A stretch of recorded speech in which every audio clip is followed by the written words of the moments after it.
On a crowded city street, an unsettling scene unfolds. A white man, driven by prejudice, strikes an elderly black man. But what he doesn't realize is that this man is a war veteran, someone who's risked everything for his country. The moment is tense, the crowd stunned into silence. Yet, the story doesn't end here. What happens next will keep you on the edge of your seat, as justice takes an unexpected turn. Before we dive in, we want to hear from you. Let us know in the comments, what's your name, and where are you watching from? Your support means the world to us and helps our channel reach more people, spreading awareness and powerful stories like this one. Every comment, every like, every share brings us closer to building a community that stands up for what's right. Thank you for being a crucial part of this journey with us. The streets were bustling with people, each absorbed in their daily routines, rushing to their next destination. Among the crowds, a tall white man walked with a determined stride, his face etched with a look of disdain as he scanned his surroundings.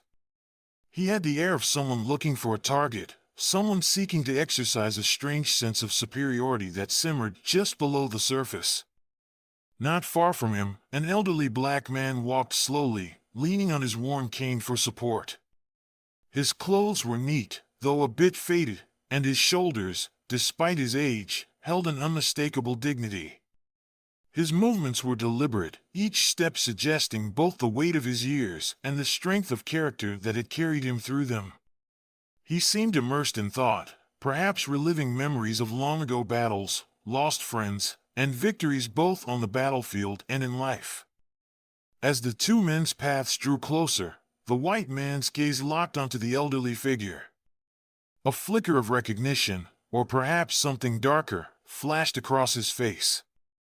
Without any clear reason, his expression hardened. His body language shifted, growing tenser, and his steps became more purposeful, angling slightly as though setting a direct course toward the older man. The veteran noticed the approach too late. His mind was elsewhere, and the sounds of the bustling street masked the subtle warning signs of what was to come.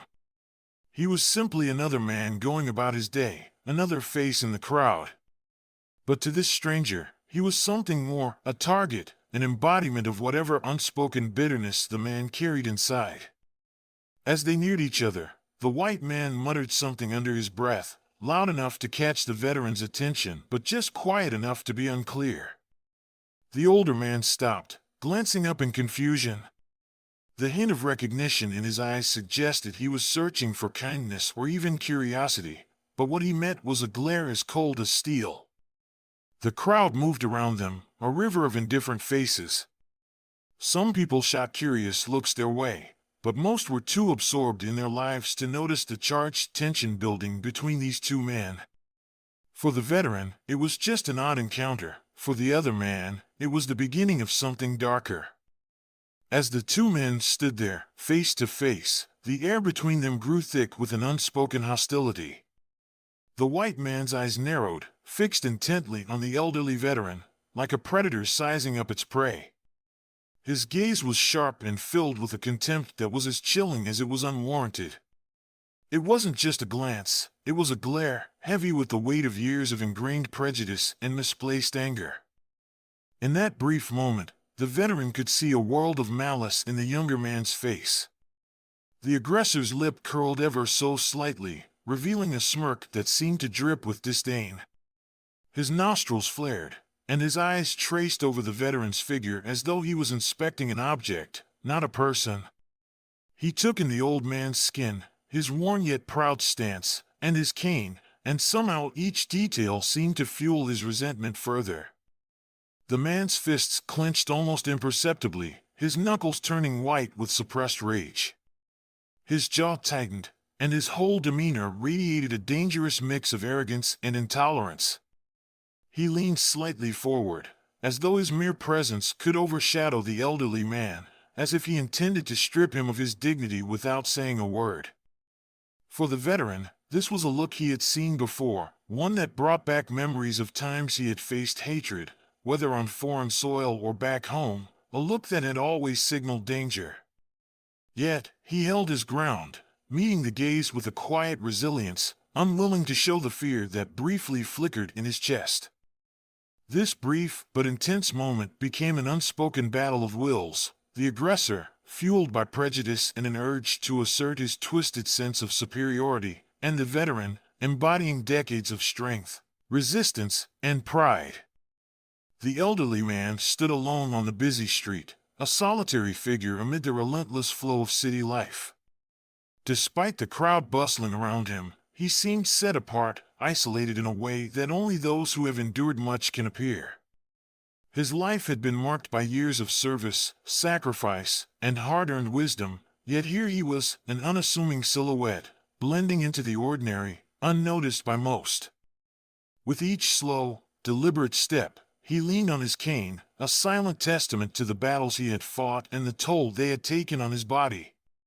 His face bore the lines of age and experience, his eyes carrying the weight of memories that ran deep. In his youth, he had served his country, stood side by side with men of all backgrounds and colors, united under a single flag. Those days had shaped him, taught him about honor, duty, and resilience. Yet now, walking these streets, he was just another face, his contributions invisible to those who passed him by.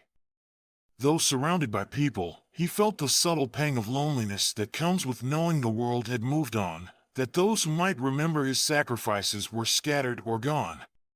The respect and camaraderie he once knew had faded into the backdrop of a society that now seemed indifferent, even dismissive. He was a man who had once stood proud, yet now he navigated the streets with a quiet, almost resigned solitude. Yet, beneath this solitude lay a quiet strength. Even if no one else saw it, he knew his worth. He didn't need recognition or applause, for his sense of self had long been forged in the fires of struggle and perseverance. But there was a fragility to his loneliness that made him vulnerable, a vulnerability that his aggressors sensed and seized upon. In this moment, the elderly man was utterly alone, surrounded by a city that didn't seem to see him. He carried his loneliness with dignity, yet he was unaware of the danger lurking in the shadows, the simmering resentment that had taken notice of him.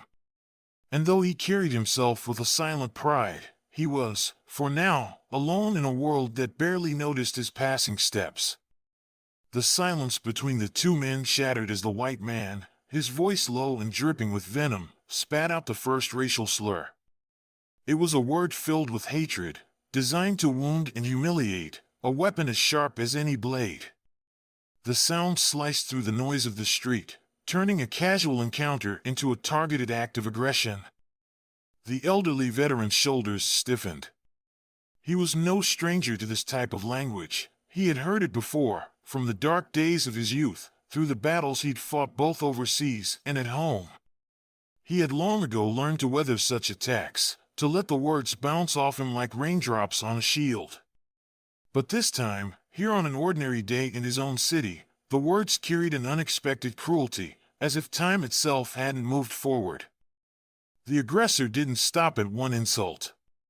He leaned closer, letting a stream of slurs pour from his lips, each more venomous than the last.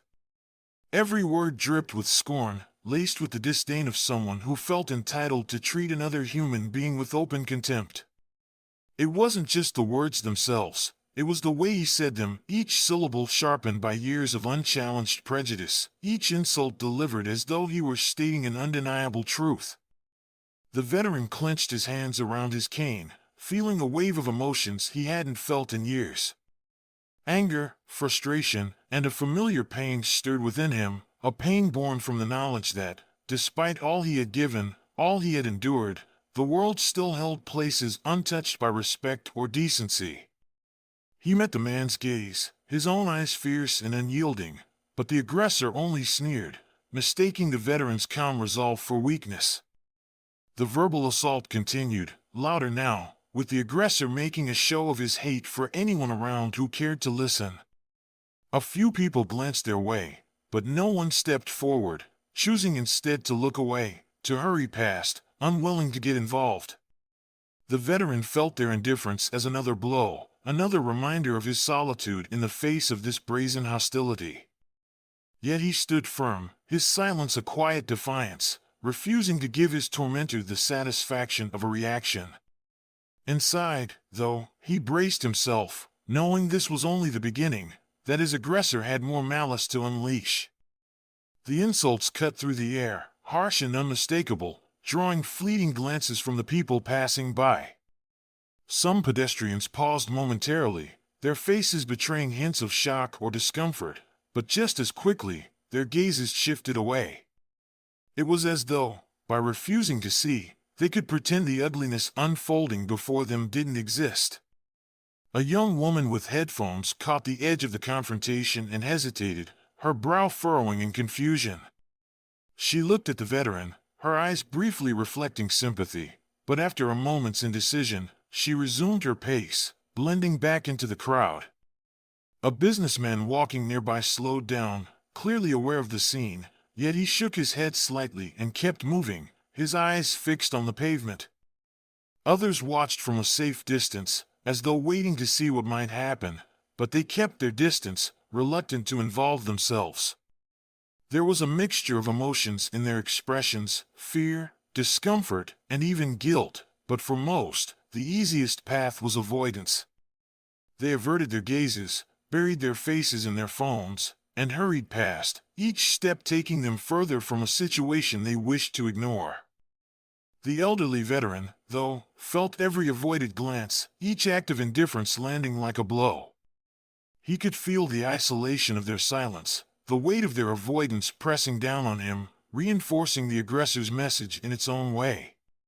In their reluctance to act, the crowd around him became complicit, a wall of apathy that left him standing alone. Yet, amid the indifference, a few lingered longer, their expressions betraying a struggle between moral duty and the instinct for self-preservation.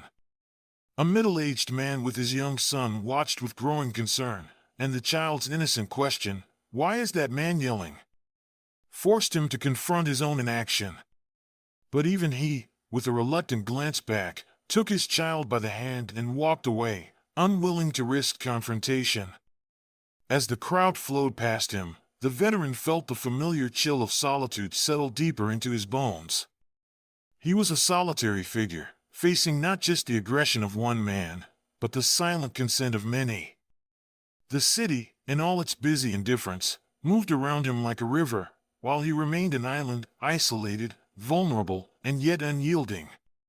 Without warning, the aggressor's hand shot forward, his fist connecting with the veteran's chest in a sudden, brutal strike. The impact reverberated through the old man's frail body, sending him stumbling backward. His cane slipped from his grip, clattering to the ground as he struggled to regain his balance. The blow was swift, a cowardly act from a man who sought nothing more than to humiliate and dominate. The veteran's body shuddered from the force of the punch, his breath knocked out of him as he staggered, instinctively reaching out to steady himself.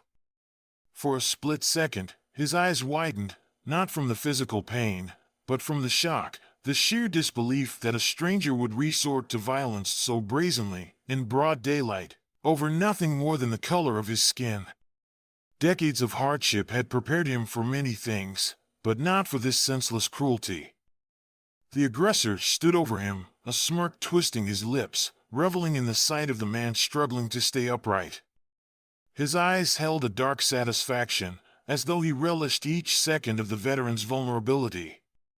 The blow wasn't just meant to hurt, it was meant to degrade, to strip the older man of his dignity in the most public, humiliating way possible.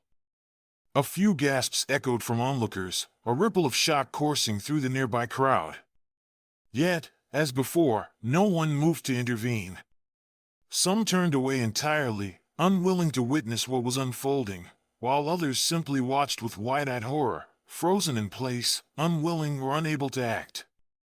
The veteran, summoning every ounce of strength left in him, managed to steady himself, standing as straight as he could, despite the lingering pain from the blow. His eyes met the aggressor's with a hardened resilience, a silent refusal to be broken. But the attack had left him physically vulnerable, his cane still lying out of reach on the ground, and the crowd around him remained passive, trapped in a paralysis of indifference.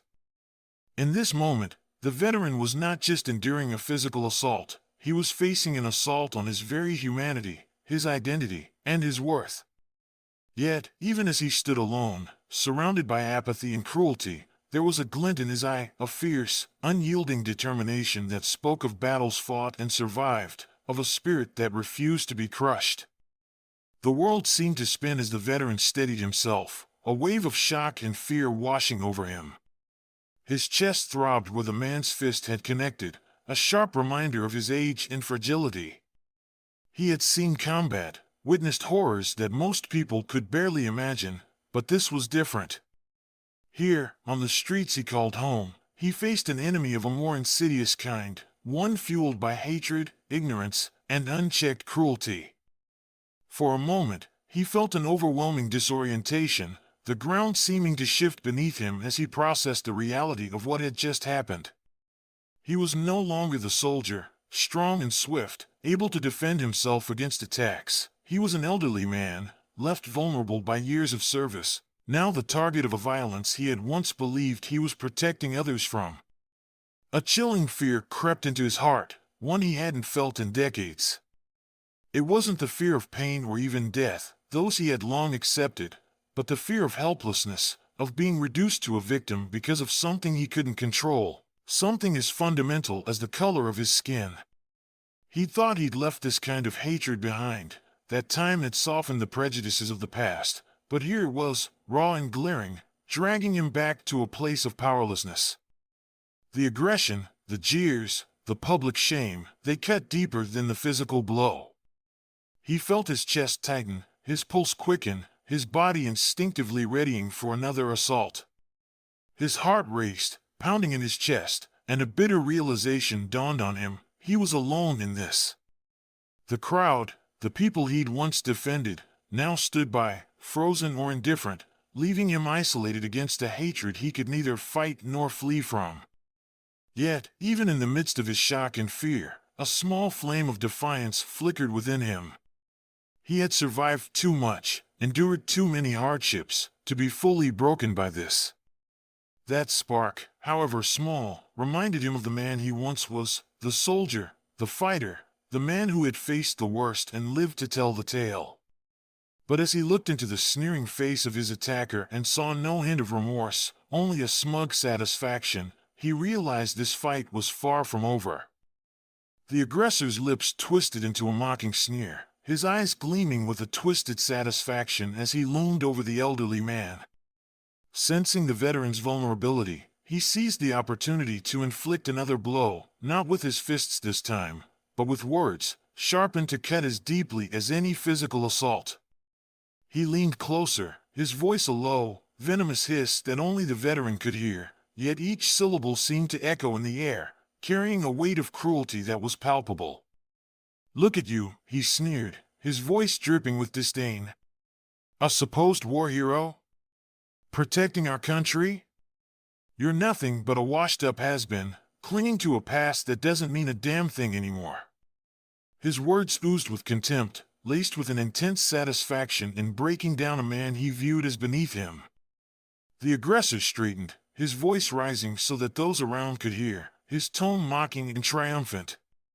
"Did you really think anyone would care about you, old man? Look around. No one's here to help you. You're alone, just another nobody." He looked pointedly at the bystanders, some of whom shifted uncomfortably but still made no move to intervene. The aggressor's taunts hung heavy in the air, a sick spectacle meant to further isolate the veteran, to remind him of his solitude. The veteran felt each word like a slap, not only because of the cruelty but because they echoed a hidden fear within him, a fear of irrelevance, of being forgotten by the very people he had served. The aggressor seemed to sense this vulnerability and reveled in it, finding satisfaction in watching his target's resolve waver, and stripping away the dignity that had been his armor for so long. "Why don't you just go back to where you came from?" the man taunted, voice dripping with a vicious glee. "No one needs you here. You think you're important? You're just a relic, taking up space." His words were bitter, meant to belittle and dehumanize, a calculated attack on both the man and everything he had stood for. The veteran felt a knot tighten in his stomach, his breath coming in shallow gasps as he processed the depths of the hatred directed at him. The taunts, crafted to cut, reminded him of every injustice he'd endured over the years, each one a scar on his heart. And still, he stood there, weathering the storm of cruel words with what little dignity he could muster. The aggressor's words were meant to crush, to leave him broken and stripped of pride. Yet, amid the humiliation and pain, the veteran clung to one remaining truth: he had faced worse and survived. Though the aggressor's words hit their mark, they could not erase the battles he'd won, the life he'd lived, or the legacy he carried. Seeing that the veteran hadn't crumbled as expected, the aggressor's expression darkened, and he shifted tactics. A glint of malice appeared in his eyes as he honed in on a different target: the veteran's military past. He seemed to relish the opportunity to twist the very thing that should have earned the old man respect into a source of mockery. "So, you're some kind of war hero, huh?" he jeered, loud enough for the gathering crowd to hear, his voice dripping with sarcasm.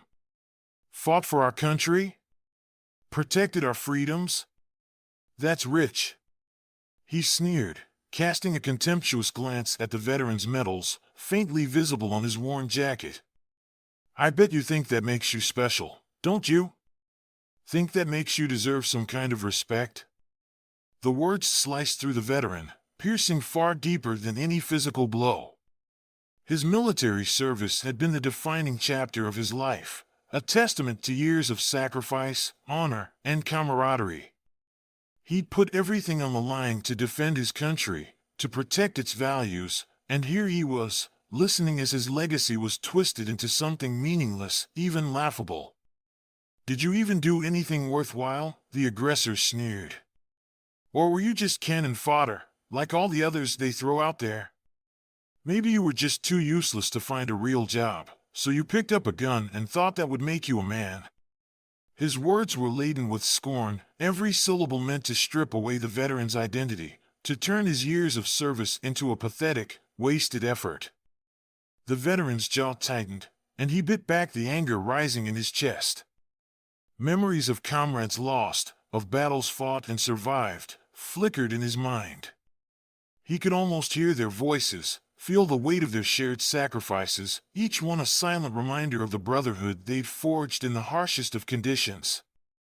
But now, those memories were being trampled, desecrated by a man who had no understanding of what they meant. The aggressor laughed, a harsh, mocking sound that seemed to bounce off the bystanders' silence. "Look at you, clinging to those old medals like they mean something. Newsflash, old man, they're just pieces of metal. Nobody cares about your little war stories." He leaned in close, his voice dropping to a whisper that only the veteran could hear. "You're nothing. Just a sad, washed-up soldier who never did a damn thing that mattered." Each insult felt like a fresh wound, reopening scars that the veteran thought had healed long ago. But beneath the sting of the aggressor's words, a deep resolve began to take shape.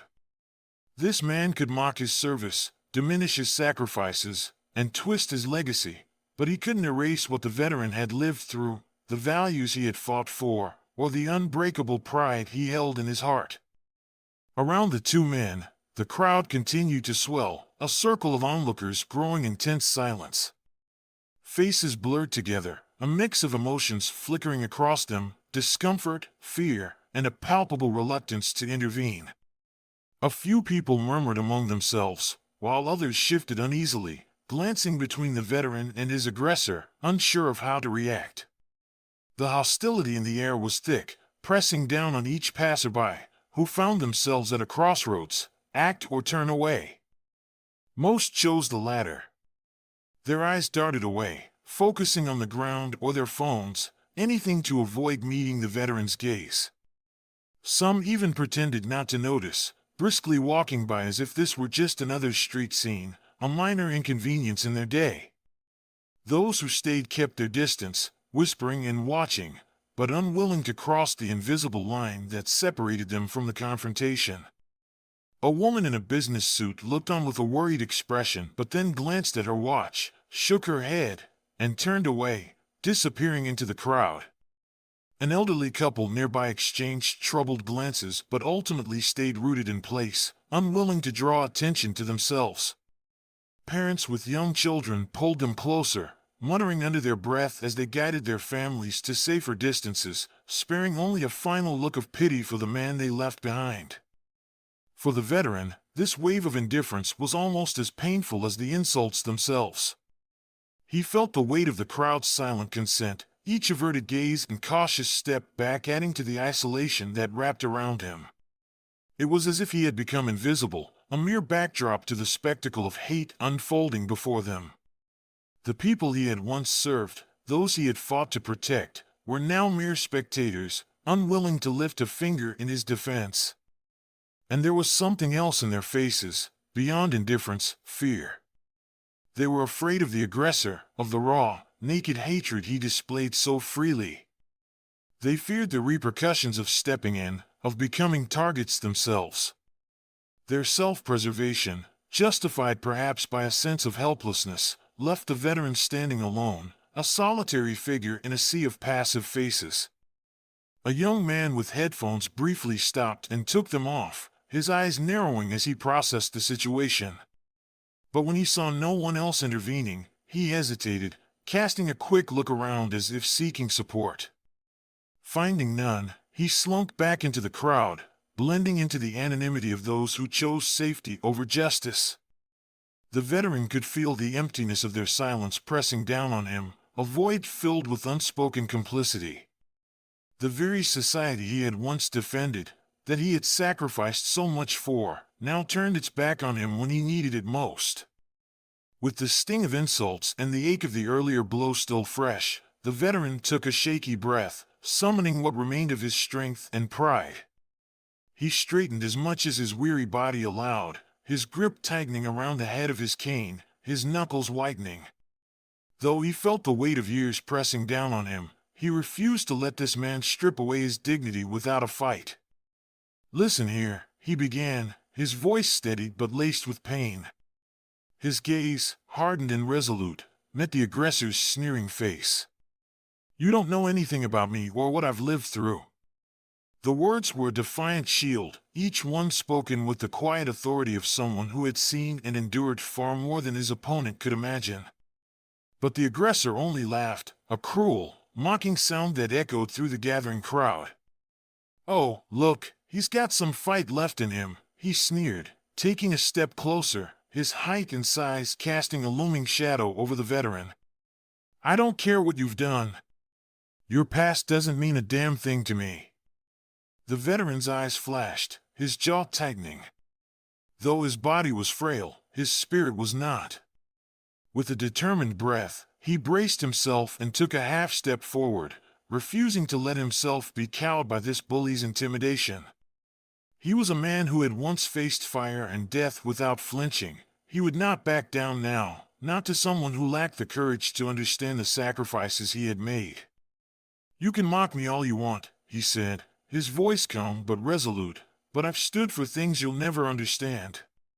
Things worth fighting for."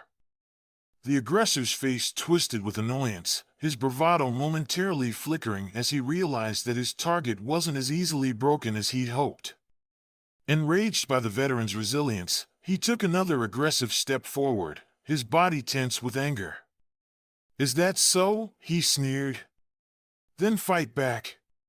Show me what you're made of, hero." But the veteran did not raise his hands.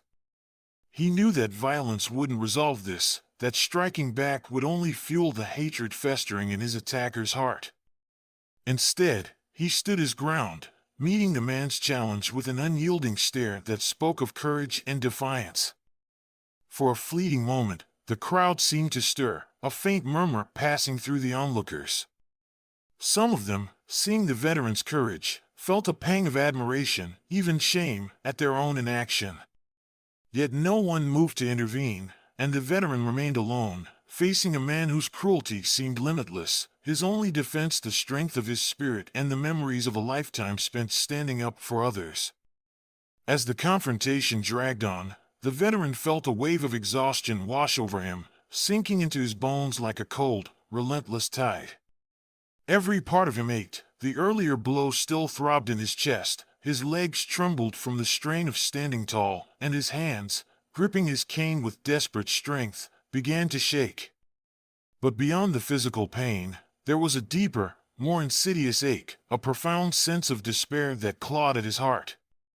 He had faced hardship before, had weathered battles where the stakes were life and death, but nothing had prepared him for this, standing alone, humiliated and helpless in front of those he had once defended. This wasn't just a confrontation with a single hateful man, it felt like a betrayal, a reminder that despite everything he had sacrificed, society could still turn its back on him, reducing him to an object of scorn and disregard. For a moment, the weight of it all was overwhelming. His once strong spirit wavered, feeling small and defeated under the harsh gaze of his aggressor and the indifferent eyes of the crowd. He wondered if this was what his life had come to, if, after all the honor, the courage, and the sacrifices, he was destined to stand alone, unrecognized and unsupported. A pang of bitterness crept in, sharp and painful. He had given his youth, his strength, and so many years of his life to serve and protect. He had stood shoulder to shoulder with comrades, fought for values he believed in, endured hardship and loss, and yet here he was, mocked and humiliated in the very country he had sworn to defend. The pain of that realization cut deeper than any insult, a raw wound that no words could heal. He felt his chest tighten, his breath coming in short, shallow gasps.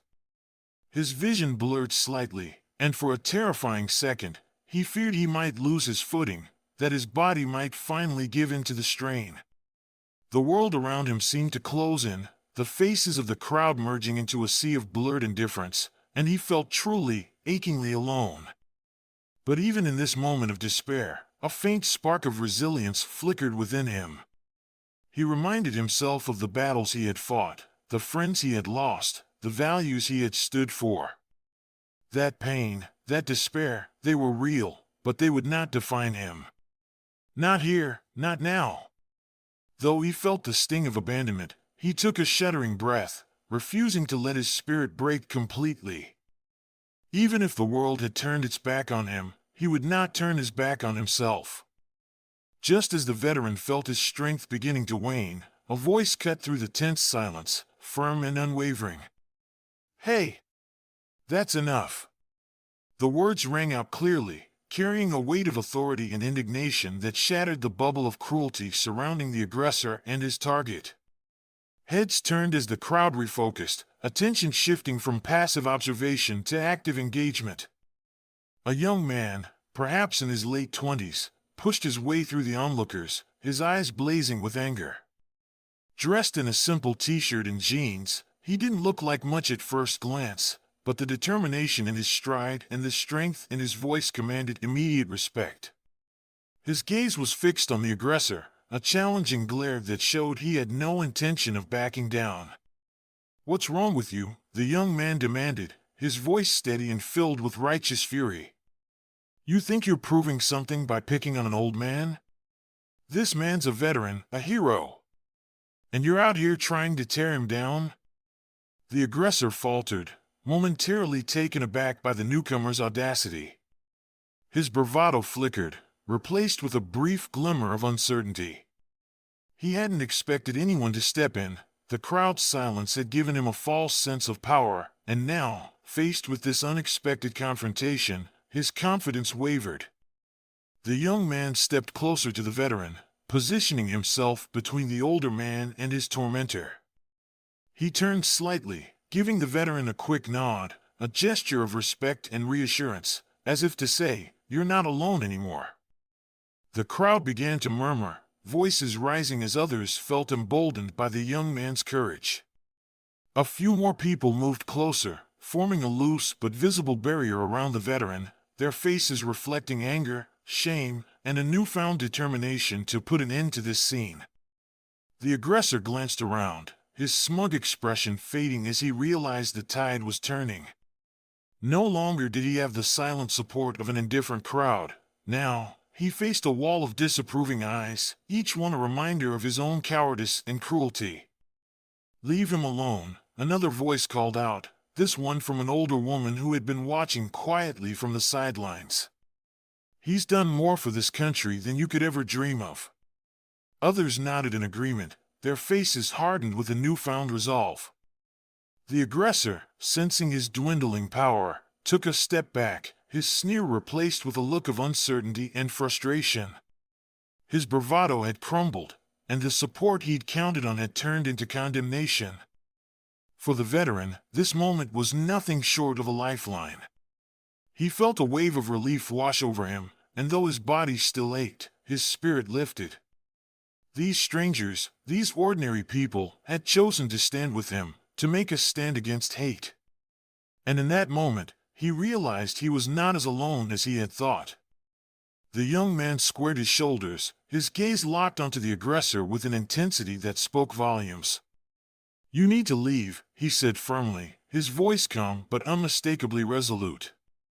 The surrounding crowd murmured in agreement, their collective presence amplifying the strength of his words.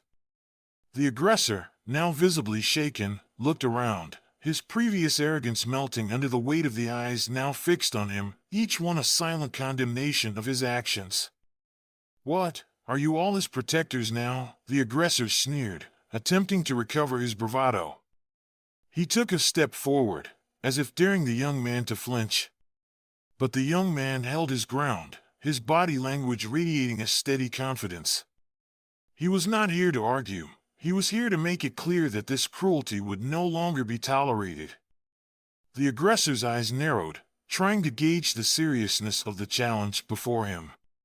He was used to scaring people, to keeping them silent, but here was someone who wouldn't back down, who had stepped into the line of fire without hesitation. "You don't know what you're getting into," the aggressor muttered, his voice losing its edge as the reality of the situation sank in. "I know exactly what I'm getting into," the young man replied, his tone unwavering. "You're picking on someone who's already done more for this country than you ever will. And we're not going to stand by and let you treat him like this." The aggressor took another step forward, his posture tense, fists clenched, as if deciding whether to press the attack. But before he could act, other members of the crowd closed ranks around the young man and the veteran, their faces set with determination.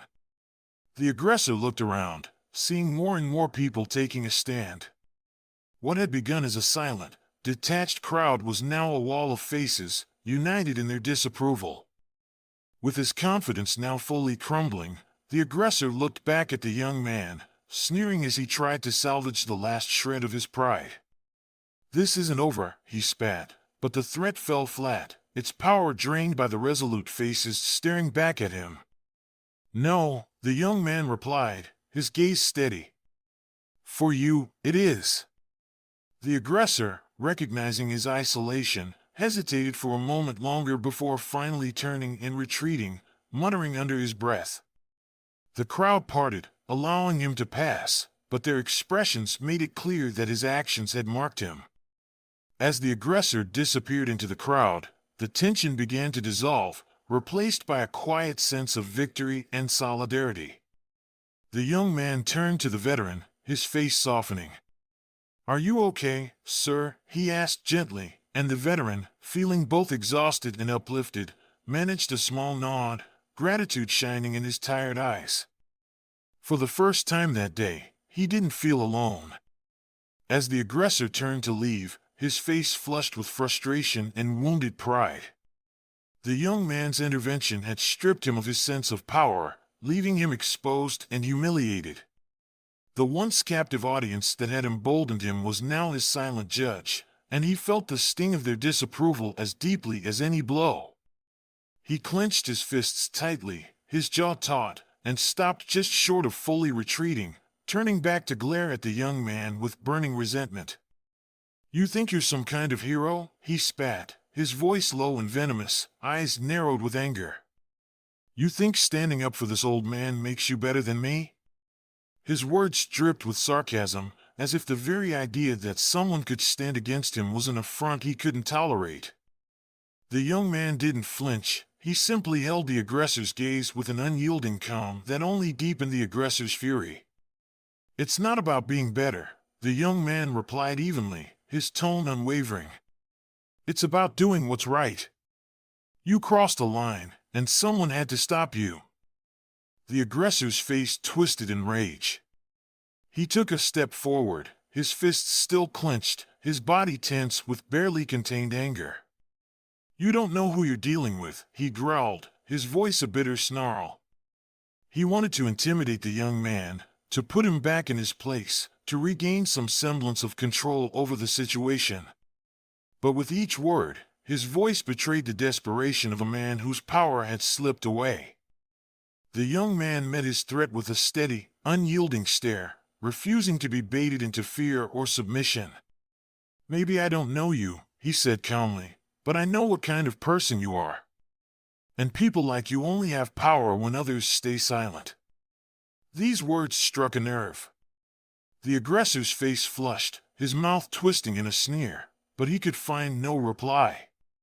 He was used to cowing others, to seeing people step back in fear, and now, facing this younger man's calm defiance, he felt the anger boil over into helpless frustration. His fingers twitched, as if considering another act of violence, but he could see the eyes of the crowd fixed on him, each face a reminder that he was no longer in control. Unable to reclaim his dominance, he spat a final insult, his voice dripping with bitterness. You'll regret this, he muttered, but the words held no weight, no real threat.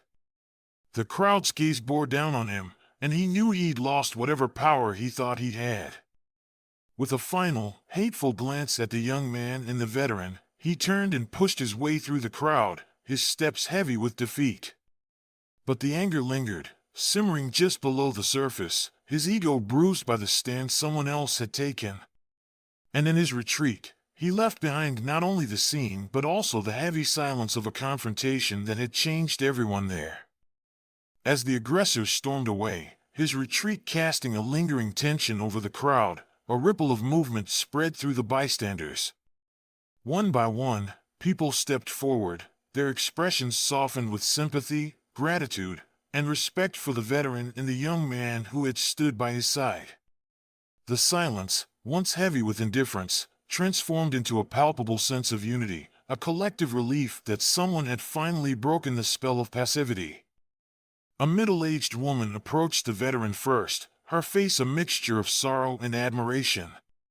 "Are you okay, sir?" she asked gently, placing a comforting hand on his shoulder. Her touch, though light, carried a warmth and reassurance that immediately softened the veteran's posture.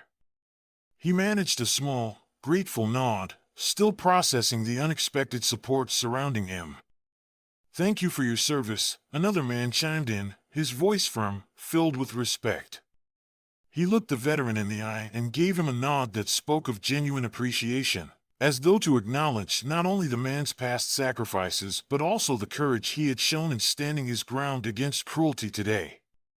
One by one, others expressed their gratitude, their faces reflecting a mixture of shame for their initial inaction and admiration for the veteran's quiet resilience. A young woman handed the veteran his fallen cane, her eyes apologetic. "I'm sorry for what you went through," she said softly, her voice trembling slightly. "You deserve better. We should have stepped in sooner." The young man who had intervened smiled warmly at the veteran, encouraging him to lean on him if needed. "I think everyone here owes you a thank you, sir," he said, his voice carrying the weight of sincerity. "You've done more for us than we can ever repay." The crowd murmured in agreement, and several others echoed words of thanks, each one a salve to the wounds inflicted by the aggressor's cruelty. The veteran, who had felt so alone just moments before, looked around, his heart swelling with a mix of relief and gratitude. These were the people he had fought for, the people he had served with pride. Though their support had come late, it was genuine, and he could feel the sincerity in their words and gestures. One man, carrying a small American flag pinned on his jacket, carefully unpinned it and held it out to the veteran. "I know it's just a small gesture," he said, his voice thick with emotion, "but I want you to have this as a reminder that there are still people who respect what you did for us." The veteran accepted the pen with a trembling hand, his eyes shining with tears he didn't bother to hide. The crowd's support, their words, and their actions lifted the weight that had been pressing on his heart, rekindling a sense of belonging he had feared was lost. Here, in this moment, surrounded by strangers who had now become allies, he felt his loneliness fade, replaced by a profound and humbling gratitude. As the veteran accepted the pen, feeling the warmth of support around him, a collective energy began to surge through the crowd. People who had initially been bystanders were now galvanized, their faces set with purpose and resolve. The aggression they had witnessed stirred something within them, a shared sense of justice that demanded action. A murmur grew, voices rising in agreement as they realized that this cruelty would not go unanswered. The aggressor, who hadn't gone far, looked back over his shoulder, sensing the shift in the atmosphere. His expression flickered with uncertainty, his former confidence replaced by a nervous edge as he realized that the crowd had now fully turned against him. Several people stepped forward, positioning themselves protectively around the veteran and the young man who had defended him.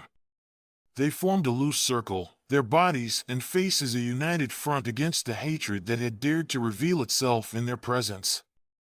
Each person's stance, though different, conveyed the same message: this was unacceptable, and they would not allow it to continue. "You need to leave now," a middle-aged man said firmly, his voice loud enough to carry. He crossed his arms, his gaze hard, daring the aggressor to push back. Beside him, a young mother, holding her child's hand, gave the aggressor a look of cold disapproval, her presence both protective and defiant. "This isn't who we are," she said, her voice calm but resolute.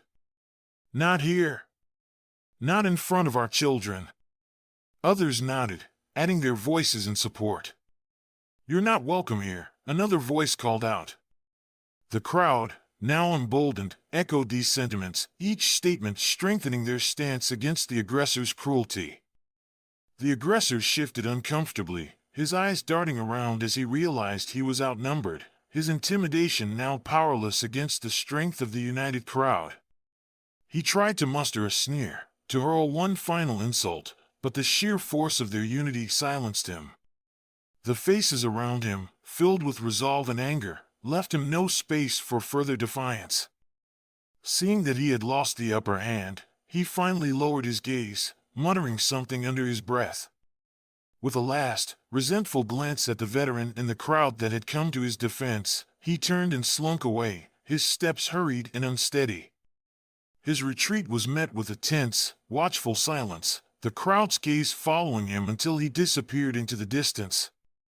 As he left, a sense of victory settled over the onlookers. They had come together, drawn from passive observers into active defenders, a force that had repelled hate with unity and conviction. They looked at each other, nodding with silent pride and relief, feeling the strength of a community that had found its voice. And in that moment, they knew they had stood for something that mattered.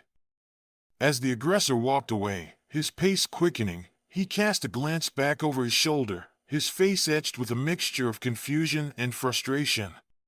He had started this encounter feeling invincible, fueled by the confidence that his cruelty would go unchallenged.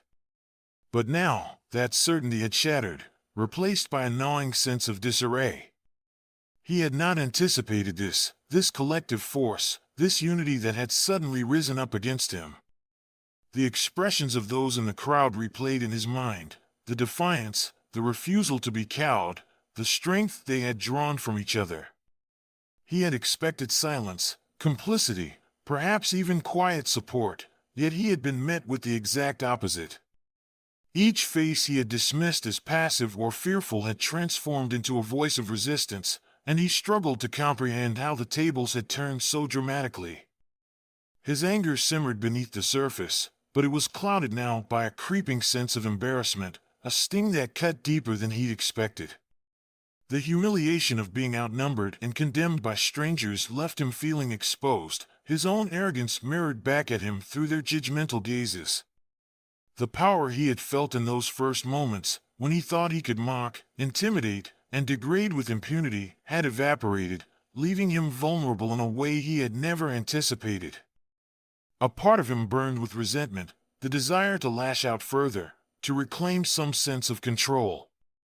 But the crowd's presence loomed large in his mind, an immovable barrier that reminded him of his newfound weakness. He was not used to being the one who retreated, the one who felt the sting of shame. And now, in the wake of this encounter, he could only stumble forward, disoriented and defeated, his mind a whirlwind of anger, confusion, and wounded pride. As he continued down the street, the echoes of the crowd's defiance lingered, a reminder that his cruelty had met a strength he couldn't overpower. And in that disarray, he felt something unfamiliar, an unsettling sense of self-doubt, as though the world he thought he controlled had revealed cracks he could neither understand nor mend. Just as the aggressor thought he could escape unscathed, several members of the crowd took a step forward, determined to ensure that he would face consequences for his actions. Their movements were deliberate, each step carrying an unspoken resolve that they would not allow him to slip away without accountability.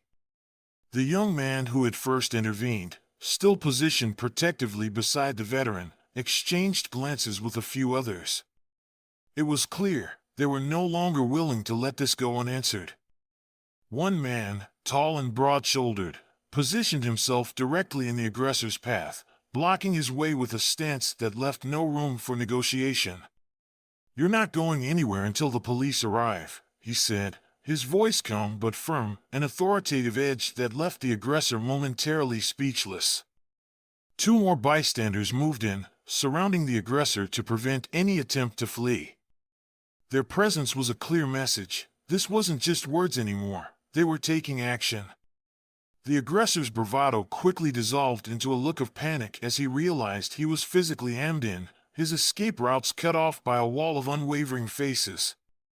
He looked around, eyes darting from one person to the next, but found only hard-set expressions that brooked no argument. "Get out of my way," he hissed, his voice faltering, an edge of desperation seeping through his words. He tried to push past, but the tall man placed a firm hand on his shoulder, holding him back with a controlled strength that left no room for resistance. "Enough," the man replied coldly. "You think you can treat people this way and just walk off? Not today." A few more bystanders stepped closer, ready to assist if needed, forming a human barrier that held the aggressor in place. The atmosphere was tense yet resolute, each person's stance echoed the collective will of the crowd. They would not let this man walk away as if nothing had happened, not after what they had witnessed. The aggressor, feeling the walls close in around him, tried to push back, but the hands on his shoulders and the firm stances of those around him made it clear he was trapped. He glanced around, his anger now laced with fear, but the crowd's gaze remained steady, unyielding. One of the bystanders pulled out their phone, dialing the police, while others maintained their positions, ensuring he couldn't escape. The aggressor's bluster had evaporated entirely, replaced by a simmering fear and resentment, but he was powerless against the strength of the crowd's unity. For the first time, he found himself at the mercy of those he had once viewed with contempt, forced to confront the consequences of his actions in a way he hadn't anticipated. As they waited for the authorities, the crowd held firm, their presence a silent testament to the power of standing together against hate. And in that moment, the veteran, watching from behind this shield of support, felt a sense of justice and closure he had never expected to find. The distant wail of sirens grew louder, cutting through the murmurs of the crowd and drawing everyone's attention to the street. The aggressor's face paled, his bravado dissolving completely as he glanced around, realizing he was out of options. The crowd around him held their positions, a steadfast circle that kept him firmly in place. The veteran, standing nearby, felt a surge of relief and gratitude, watching as the community that had once stood silent had now become his protectors. Two police cars pulled up to the curb, and officers quickly stepped out, assessing the situation as they approached. The tall man who had blocked the aggressor's path raised a hand, signaling to the officers and stepping slightly to the side, though he remained close enough to ensure the aggressor couldn't make any sudden moves. An officer approached the aggressor, his gaze sharp and direct. "We received reports of an assault," he said firmly, his voice leaving no room for ambiguity. "You're going to need to come with us." The aggressor's face twisted in anger and humiliation. He opened his mouth, as if to protest, but the words caught in his throat under the officer's scrutiny and the unyielding gaze of the crowd. The earlier arrogance had completely vanished, replaced by a bitter realization that there was no escape from the consequences he now faced. One of the officers addressed the crowd, his tone professional yet respectful. "Thank you to those who intervened and helped keep the situation under control. If any of you witnessed the incident, we'll need your statements." Several people nodded, ready to step forward and testify, united by the shared experience of standing up against injustice. As the officers led the aggressor toward the patrol car, he cast a resentful look back at the veteran and the young man who had first intervened. But his expression held none of the power it had before. Instead, it was a look of bitterness, of someone forced to confront the limits of his cruelty in the face of overwhelming unity and accountability. One of the officers approached the veteran, his expression softened with respect. "Sir, are you okay? Do you need any medical assistance?" The veteran, though visibly tired, managed a small, dignified nod. "I'll be fine, thank you," he replied, his voice steady despite the emotional toll of the ordeal. He glanced around at the crowd, a hint of gratitude in his eyes. "Thanks to these people, I'm all right." The officer nodded, a faint smile of acknowledgement passing over his face as he took in the solidarity surrounding the elderly man. "We'll take it from here," he assured him, giving a respectful nod before turning back to his duties. As the aggressor was placed into the police car, the crowd finally began to disperse, their faces reflecting relief and a quiet pride in what they had accomplished together. Though they had all started as strangers, they had come together to stand against hate, leaving a lasting impact on everyone involved. For the veteran, the arrival of the police marked the end of a painful chapter and the beginning of a healing process. He felt a profound sense of closure, not only because justice was being served, but because he had been reminded that, even in moments of darkness, there are those willing to stand up for what is right. With firm hands on his shoulders, the police officers guided the aggressor toward the patrol car, his wrists quickly secured in handcuffs that clicked into place with a finality that left no room for argument. The crowd watched in silence, a collective sigh of relief palpable in the air as they witnessed the man who had brought so much anger and cruelty to the street finally face justice. The aggressor struggled briefly, his face twisted in a last attempt to resist, but the officers held him steady, their movements practiced and composed. "You can't do this," he spat, his voice a mix of desperation and defiance. "I didn't do anything wrong." But his protests fell flat, and the surrounding crowd, who had borne witness to his actions, only stared back, unimpressed and unmoved by his pleas. The lead officer, unfazed, glanced at the crowd before addressing the aggressor with a calm authority that allowed no room for misinterpretation. "You have the right to remain silent," he began, reciting the familiar words with precision. "Anything you say can and will be used against you in a court of law." As the words sank in, the aggressor's face fell, his bravado evaporating completely, replaced by a look of stunned realization. He was no longer in control, no longer able to hide behind a facade of intimidation or threats. The weight of his actions had finally caught up with him, and the reality of his situation set in as he was led to the back of the patrol car. The crowd remained rooted, watching as the officers guided him into the car and shut the door, effectively closing the chapter on his cruelty. Some onlookers exchanged quiet words of relief, their earlier anger giving way to a sense of justice fulfilled. They knew that he would now face consequences for his actions, a fitting end to the pain he had inflicted on an innocent man. One of the officers approached the veteran and offered a respectful nod.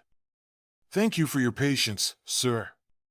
We'll make sure he's held accountable for what he did today," he assured him. The veteran nodded slowly, the weight of the moment settling over him, but his eyes held a quiet strength. "Thank you," he replied, his voice steady. Though he had endured pain and humiliation, he now stood with dignity restored, surrounded by people who had finally stepped forward to defend him. The patrol car's engine started, and as the vehicle pulled away with the aggressor in custody, the crowd began to disperse. Conversations buzzed in low tones, the people unified in their satisfaction that justice had been served. The young man who had first intervened exchanged a parting nod with the veteran, a silent acknowledgement of their shared strength. And as the aggressor disappeared from view, the veteran felt an overwhelming sense of peace, knowing that this painful encounter had ended, not in defeat, but in justice. As the patrol car disappeared into the distance, a quiet yet powerful transformation took place among the remaining crowd. People who had been mere bystanders moments ago now approached the veteran, their faces softened with gratitude, respect, and humility. It was as if, in coming together to stand up to hate, they had rediscovered a shared bond, one rooted in empathy and recognition of the sacrifices made by men like this veteran. The young man who had first intervened stepped forward, his gaze steady and sincere.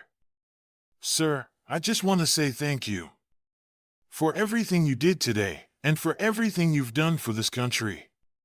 His words carried a weight that went beyond simple gratitude. It was an acknowledgement of the veteran's strength and resilience in the face of hatred. One by one, others followed suit, each expressing their appreciation in their own way. A woman offered a gentle hand on his shoulder, her eyes filled with empathy. "Thank you for your service, and for standing tall today," she said softly. An older man, who had watched the entire ordeal with tears in his eyes, gave the veteran a respectful nod. "I served too," he murmured, his voice thick with emotion. "And I know what it means to face things like this. You're a true hero." A teenager, barely old enough to understand the full weight of what had happened, stepped forward shyly, offering the veteran a small, folded flag pin she had taken from her own jacket. "I don't know if this means much, but I want you to have it," she said, her voice soft but earnest. The veteran accepted it with a gentle smile, touched by her gesture, understanding that it represented a new generation learning respect and gratitude. As more people gathered around, words of thanks flowed freely. They spoke of the veteran's bravery, of his service, of the dignity he had shown in the face of cruelty. Each expression of gratitude became a balm for the wounds inflicted earlier, a collective recognition that reminded him he was not alone, that his sacrifices were seen and valued. A mother with her young son in tow approached, and the child looked up at the veteran with wide eyes. "Thank you for protecting us," he said in a small, sincere voice, echoing words he likely didn't fully understand yet, but which carried an innocence that moved the veteran deeply. The mother gave the veteran a kind smile. "You've set an example for all of us," she said, her voice filled with admiration. The veteran felt his heart swell with a gratitude of his own. Though his body was weary, he stood taller, lifted by the strength and support of those around him. He looked at each face, seeing in them a newfound unity and purpose, a reminder that kindness and justice could still prevail. With each thank you, each touch of reassurance, the memory of the aggressor's cruelty faded, replaced by the warmth of a community bound together by compassion. And in that moment, the veteran felt something he hadn't expected to find: peace, and a deep sense of belonging. As the crowd lingered around the veteran, a wave of voices rose in a steady chorus of appreciation, each person eager to express their gratitude for his service to the country. The faces surrounding him were a mix of ages and backgrounds: young adults, parents with children, elderly people who understood the weight of sacrifice. Each one felt compelled to acknowledge the dignity, courage, and service embodied by this quiet, resilient man. An older gentleman with a firm handshake reached out, his voice filled with respect. "I just want to say thank you, sir, for all you did to keep this country safe. Men like you are the reason we can live the way we do." His words carried the understanding of a shared history, a deep appreciation for sacrifices made by people who had faced dangers far from home. A young woman, who had watched the entire incident with wide, emotional eyes, stepped forward next. "My grandfather was a veteran too," she said, her voice trembling slightly. "He would have been proud to see you stand up today. Thank you for your service, and for reminding us what real courage looks like." The veteran's eyes softened with a mix of pride and humility. He nodded, feeling the sincerity in each word, each expression of thanks. His heart swelled as he realized that, though he had long felt alone in his journey, these people saw him, valued him, and understood the weight of his service. A father stepped forward, holding his young daughter's hand. He knelt down beside her and whispered in her ear, encouraging her to speak. The little girl looked up at the veteran with shy admiration and said, "Thank you for being so brave." Her innocence touched him deeply, a reminder that the future was watching, learning from moments like these. Several others offered handshakes, respectful nods, and heartfelt words. "Thank you for your sacrifice, sir. We're grateful for everything you've done. You've protected our freedoms, and today, we were able to protect yours." Each word of gratitude filled the veteran with a renewed sense of purpose and pride. The years of service and sacrifice finally reflected back to him through these simple, heartfelt expressions.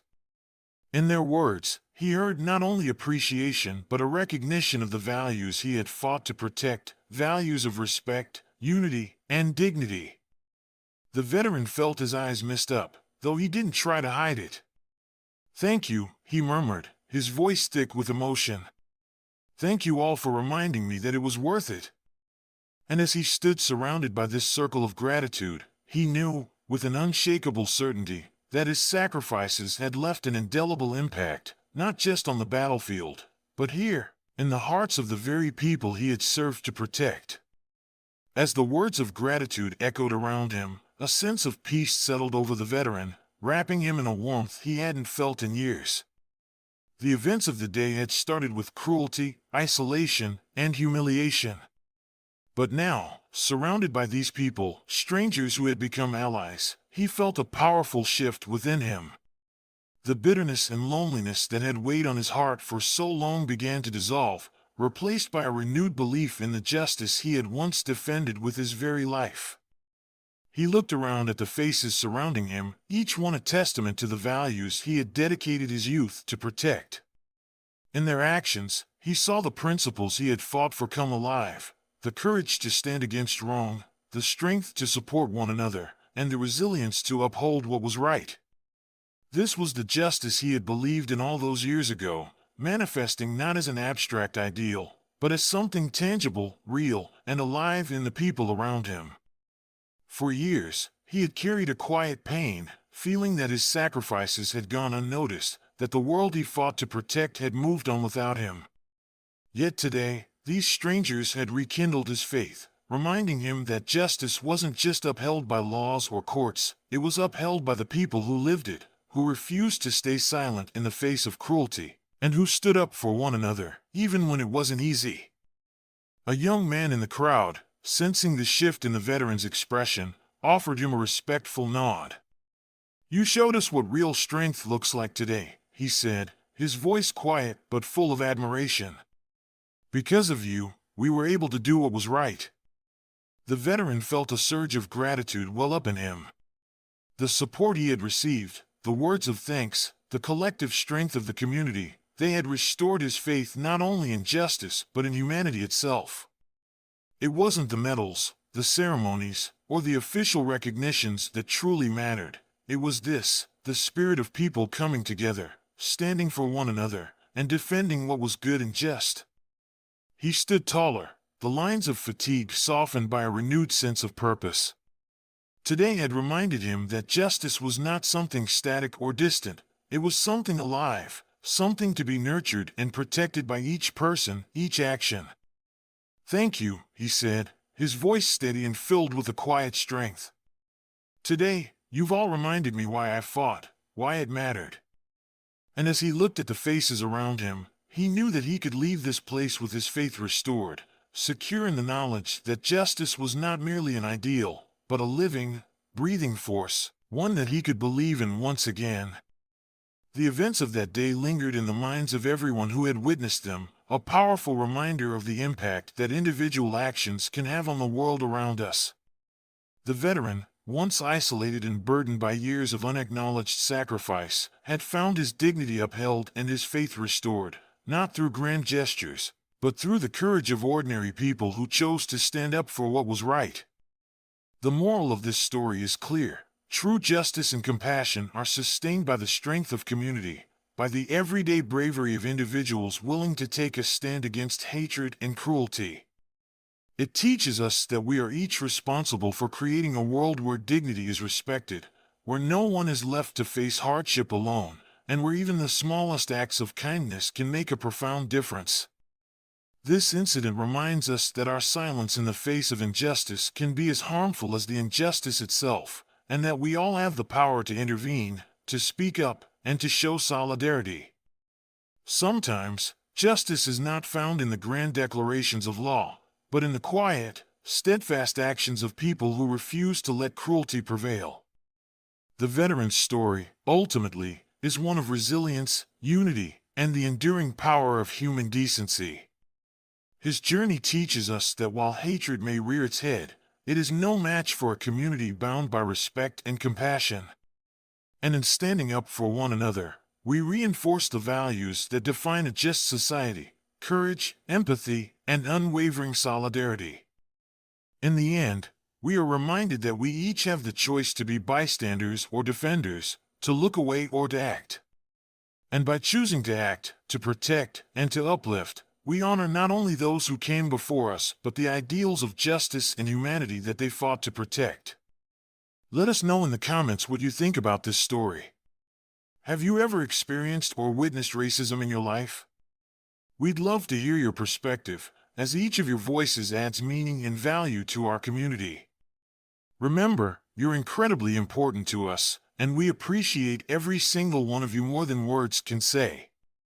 If you enjoyed this video, don't forget to like and subscribe. It truly helps us reach more people and share these impactful stories.